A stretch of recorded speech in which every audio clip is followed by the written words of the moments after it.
Pakistani latest dramas की तमाम updates जानने के लिए सबसे पहले आप मेरे चैनल को सब्सक्राइब कर लीजिए और साथ वाले बेल आइकॉन पर क्लिक करें ताकि हमारी लेटेस्ट वीडियो सबसे पहले देख सकें। अस्सलाम वालेकुम व्यूअर्स।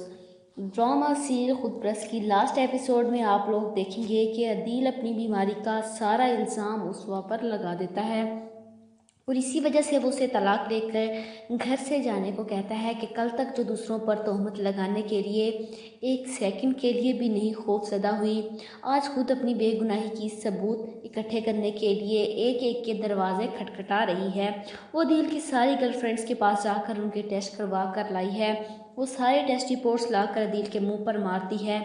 ये देखो मेरी वाशन के वक्त की रिपोर्ट, ये तब की रिपोर्ट्स हैं जब मैं हनान के साथ टेस्ट करवाने गई थी, और ये तब की हैं जब मैंने अम्मी को ब्लड दिया था, और अब ये हनान की रिपोर्ट, हुबा की रिपोर्ट और पार्स की रिपोर्ट, इन तीनों में से किसी ने भी हनान के साथ शादी नहीं की थी ना।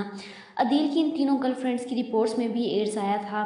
क्या मिल जाता है लोगों को अपनी ज़िंदगी खुद अपने हाथों से बर्बाद करके, खुदा की भी नाफरमानी, दुनिया में भी ख़राब आखिरत भी ख़राब। इस बीमारी की हकीकत जानने के बावजूद भी अदील ने उस पर से शादी की और बाकी लड़कियों से ताल्लुकात रखे।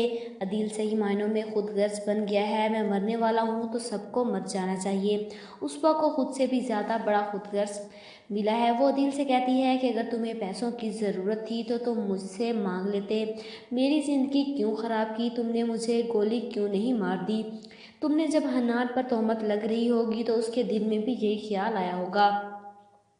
उस वक्त खुद अदील को छोड़कर उसके सामने अपनी बेगुनाही साबित करके वहाँ से चली जाती है। लेकिन यहाँ अपने भाई के घर आने पर भाई उस पर अपने घर के दरवाजे हमेशा हमेशा के लिए बंद कर देता है और ये इल्ज़ाम लगाकर कहेगा कि तुम हमारी माँ की कातिल हो। दोबारा कभी ज़िंदगी में यहाँ का रुख मत करना। उसवा न घर की रही न घाट की, क्योंकि उसवा को उसके किए की सज़ा मिल चुकी है। और दूसरी तरफ आप लोग देखेंगे कि हनान और बिनिश को आखिर उनके सब्र का फल मिल जाता है और हनान बिनिश के साथ निकाह कर लेता है।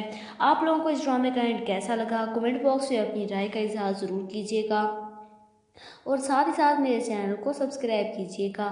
Thanks for watching.